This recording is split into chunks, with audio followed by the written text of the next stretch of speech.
What is going on, you guys? Welcome to today's video. This might very well be the last drive ever in the good old TDI. Currently on base, about to do some paperwork and drops car off at the lot. And more than likely, this car should sell pretty quickly. It's all washed up, looks great. Tires shine, everything works on it. I wish we can keep it because I love this thing, but like I said, the car should sell pretty quickly. So probably the last drive ever in TDI. Kind of sad. Gonna miss this thing. All the paperwork is done. We're now at the lemon lot, about to drop this thing off. We got spot number 3, so we'll park it up and we wait. That's it. Like I said, cars here usually sell pretty fast, so we'll see. It's sad though, man.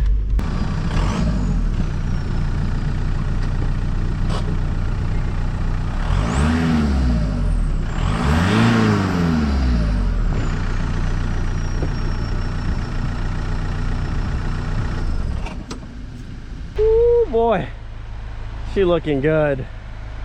She looking so good. Bone stock, but looking good as ever. I'm sad, man. Like, if we could keep this car, I'd keep it. We actually already had a guy walk up and start it up and look around the car and seemed kind of interested already, so we'll see how long it lasts. But man, oh man, kind of sad, man, kind of sad. It's a good looking car. It's a very good looking car.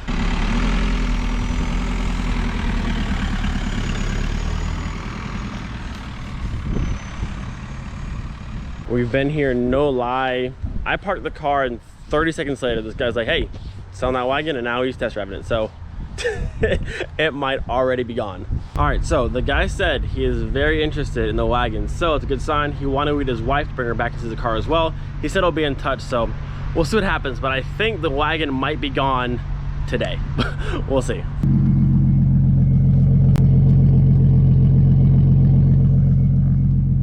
I'm gonna show you the new setup.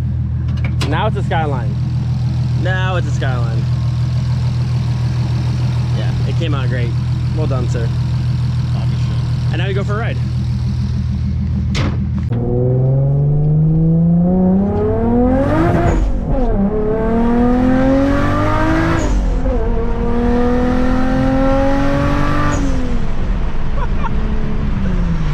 This car was fun before, but now it's like full on like Skyline. It's so sick. All your Haltech stuff. Dude, this car sounds nasty now. Like, it sounds so sick. I like it.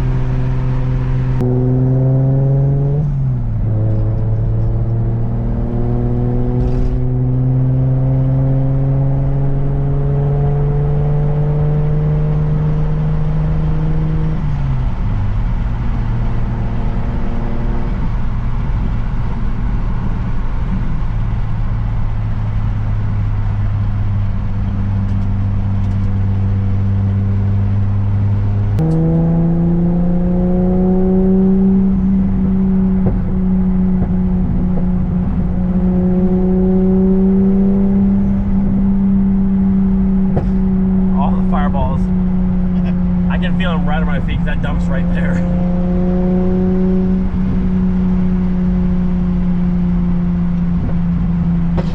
Jeez.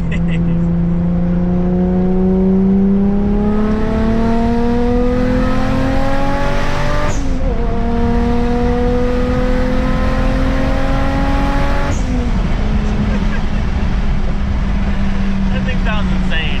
And it's untuned. He said like 13 pounds of boost. So untuned, 13 pounds of boost. Nothing right now. This car sounds insane already. What a great sounding car.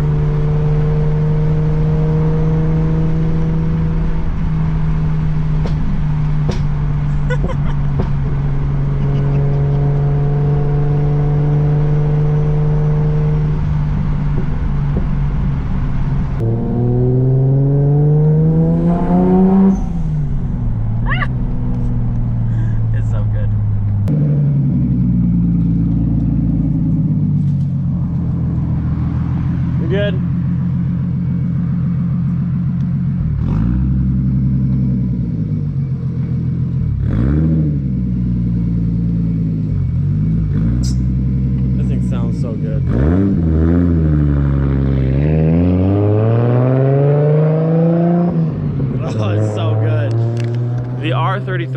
forever be my favorite Skyline, hands down.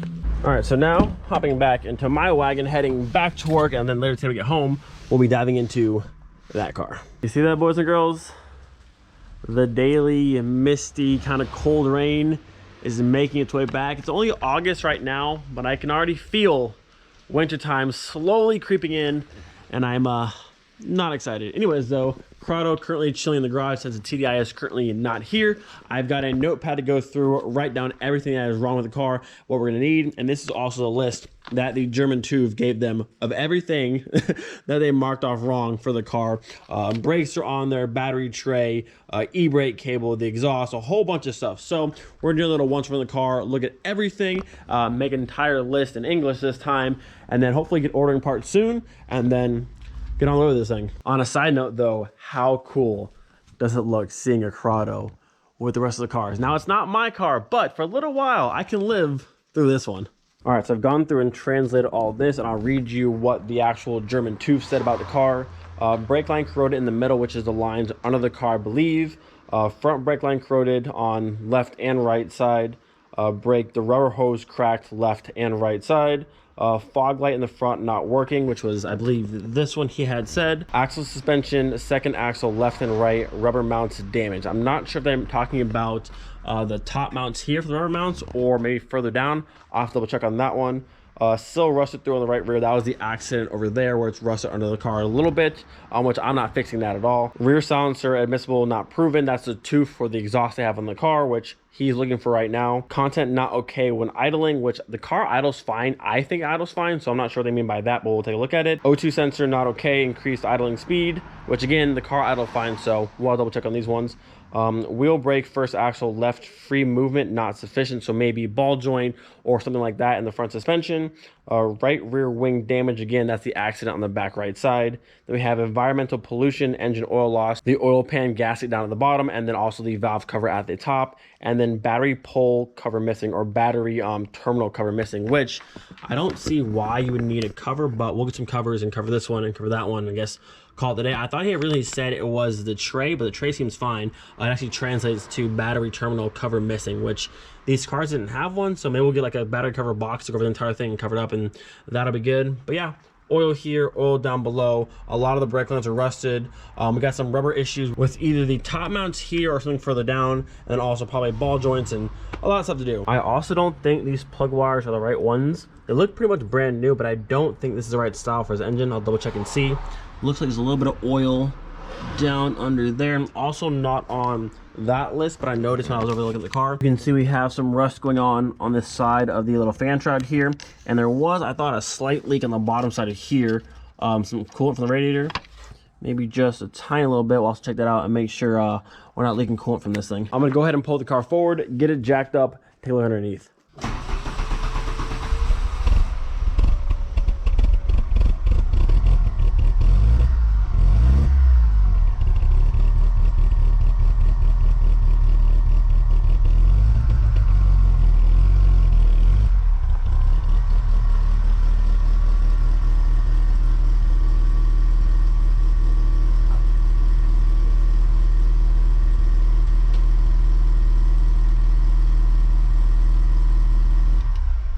I had to stop for a minute and put this windowsill back down because it was like flapping all over the place, driving me insane. So now that's back in place where it's supposed to be, and that should be good to go. Also, this section of the door card, I think if we just lift this piece up right here, so it lifts up, lift that up, slide this back down, re-glue it, and put it back on top, I think all of this will look, I mean, it fits underneath, so that should be good to go. The rest of the door card's in good shape. So we can just go ahead and pop this up, glue this back down, we'll get that looking right again. I think the passenger side is the same way. Oh, that sounds good. This one's down. That one's good the entire way. Actually, this one looks different. This one wraps around this pillar here. This one I'm pretty sure is different. Yeah, this one is different. Whether it's broken, this one's broken. Yeah, I'm gonna need the right one. I mean, it fits all through here like it's supposed to, but it doesn't have the part that wraps around here and kind of seals up. So if you have any Corrado trim, like on that side, let me know. I can use that. Yeah, look at the passenger side again. This one is much taller, totally different shape, but again, it wraps around back here. So if you have this trim piece on a Corrado for the driver's door, let me know. I'm gonna I'm gonna need it. I actually think the rain might be done. We're gonna go ahead and pull the car all the way out. That way there's some more light. And actually seeing it now, the car does idle at about 1100. So it does seem a little bit high. I'll show you right here. You can see that. Kind of bright, there you go. Yeah, right about 1100. And this light, the coolant starts flashing. It has coolant in it, so maybe the sensor's bad. It's definitely not low, and it's obviously not overheating, but this will come on, as you see right there. So, oh well. Let's pull it forward, get some more light, and then we'll do some more checking. It drives good though. Clutch feels good. Doesn't bog down at all, so there's that. This car feels so cool to sit in. Like, I love this thing. I will say though, this car does have a lot of smoke coming on the backside. And it is it's quite stinky. It's a very, very stinky car. We'll go ahead and shut her off. I haven't checked yet. I've been meaning to. I want to see the paint code for this car. Turn, please. Turn. There it is. And up. There we go. Do these work? Oh, lovely. Good. All right. So this has no stay. Where is our paint code?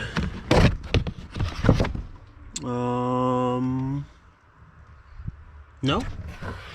Our Corrado's not in the down here. I'm just missing it, maybe. I don't see it. I mean, clearly the car is like black, but I want to know the code to it. That's for that. Maybe it's engine bay or door. Maybe let's check the door here. We got on there. That's not it.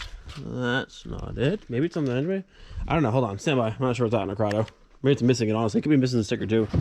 It could just be gone. Hang on, I found it. It's way back there. We got, look at that. Yep, I called it L041 Uni Black. The same color as Tdi Wagon. I figured it was. There you go. Uni Black Corrado. So yeah, there's our full spec for the Corrado. 1995 Volkswagen Corrado Uni Black with a 2E engine, and it's got disc brakes front and rear, which is pretty cool. All right, the car's up, wheels off. Let's see what we see down here. I do see right off the bat a lot of corrosion on the sway bar, some back there on the subframe or the mount for the transmission, and the knuckle here, but that's like all surface stuff. The brake lines actually don't look terrible. I mean,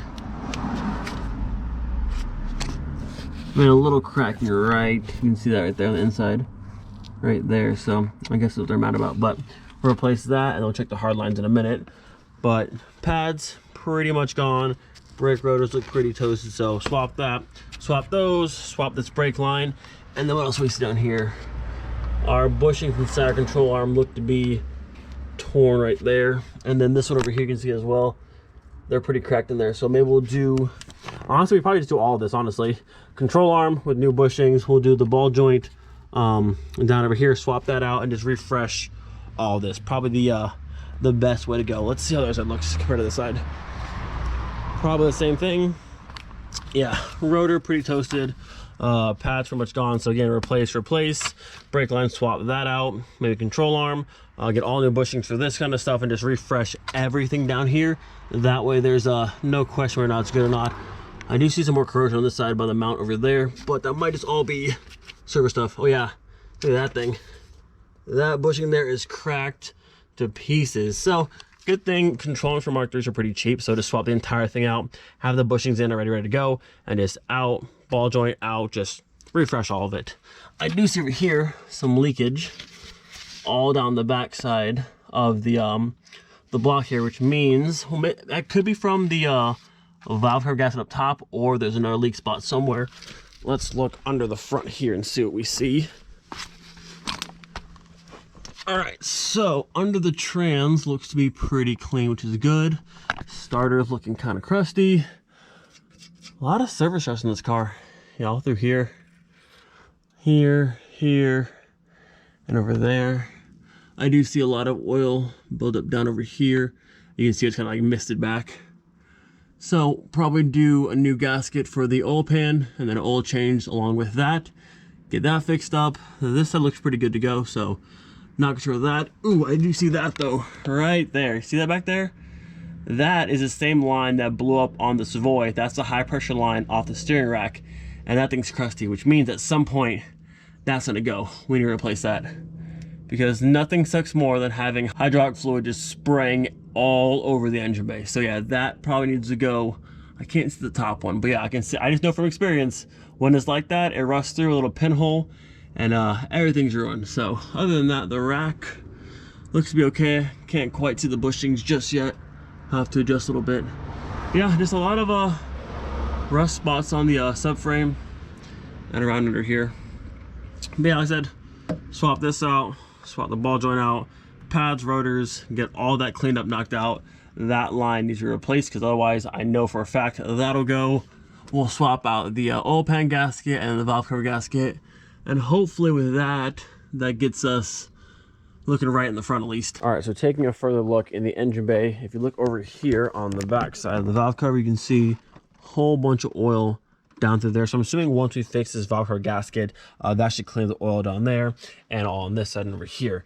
Now, the coolant light was flashing. I thought maybe this sensor over here was bad, but this is kind of empty, which is why there's probably coolant in the back of the car because it's leaking from somewhere.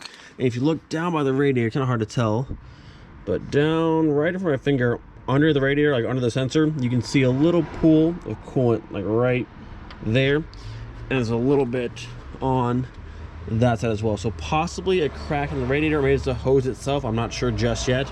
I'll have to address that. But I don't see, sometimes they leak from right here from this coolant flange, but I don't see any coolant leaking from that side. So I believe it's probably from the radiator, and then we'll have to add some coolant to it, and then once we fix that, make sure not leaking anymore. But yeah, so valve cover up here, possibly new radiator, and I think after that, just cleaning up stuff, and then possibly new ones of these. These don't look right, but I could be wrong. I'm pretty sure the ones on the GTI are completely different, but have to double check. But engine wise up here, not too much to do. And then also looking through, trying to see my brake lines. Let's see, there's one over here. They look to be good throughout the engine bay, so I can see the one over here as well. Yeah, so up here they seem to look okay.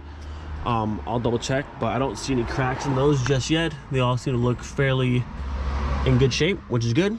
So looking like engine wise, just valve cover gasket, pops in your radiator, top off the coolant, make sure these are correct, and then kind of good up here. Now they did say brake lines in the middle, so let me try and get under the car here and see if any of these ones on the body of the car got any issues I can see.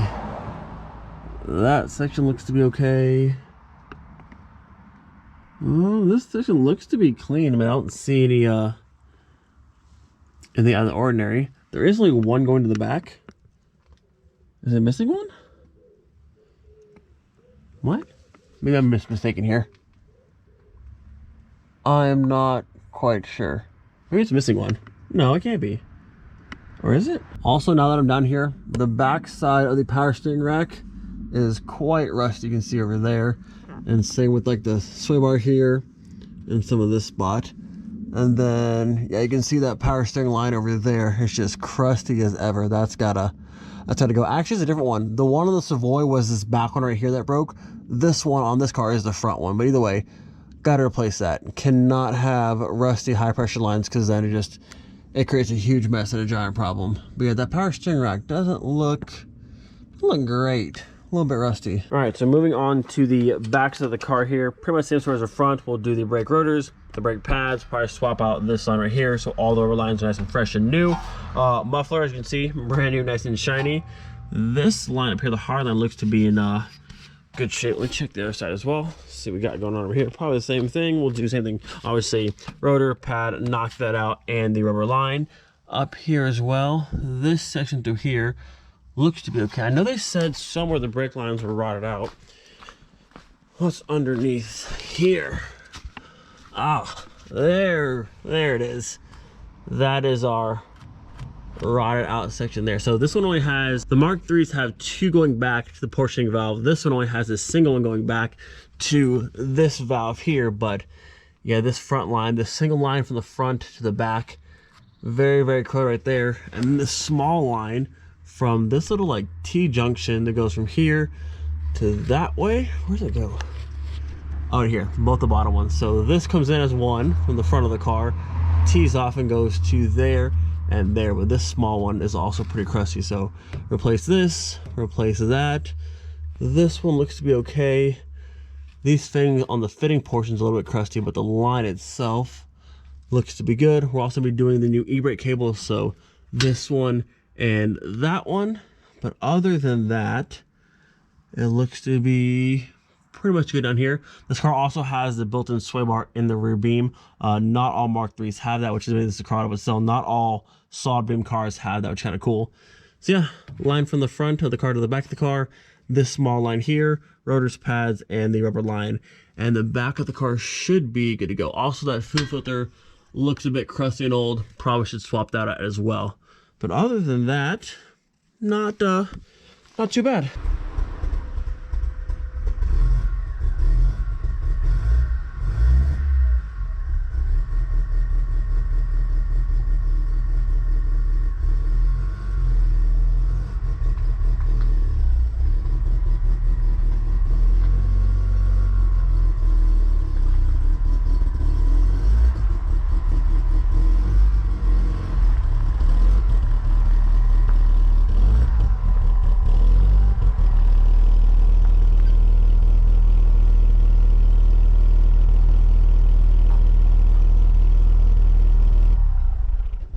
All right, so here's my list for the Corrado. It's kind of long. There are a lot of things on my list that the TÜV report didn't call for. Now, of course, we want the car to pass inspection, but things like that crusty power steering line have to get fixed. At some point, it's gonna blow power steering fluid everywhere. It's just a nightmare. So while it's here, I wanna try and get everything done so I have a good, solid car that's just good to go. You guys also saw the car does smoke a lot when it runs, but I think once we have fresh oil in the car, fresh plugs, change the O2 sensor, that kind of stuff, and let it run more, I think the car will clear up.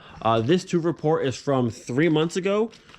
Yeah, 3 months ago, the car has been just sitting, not being run. So I think once it runs some more, some fresh stuff's in it, it should clear up. If you guys remember, when I first got my wagon, that car chugged smoke like crazy, but after driving it, fresh oil change, plugs, that kind of stuff, it cleared up and it was good to go. So yeah, that is where we're at currently with the Corrado. I'm gonna go ahead and get in contact with the owner tonight, let them know what we need, start getting parts ordered, and once they show up, knock this thing out. This car definitely needs some love, but we'll get you roadworthy again, all taken care of and good to go.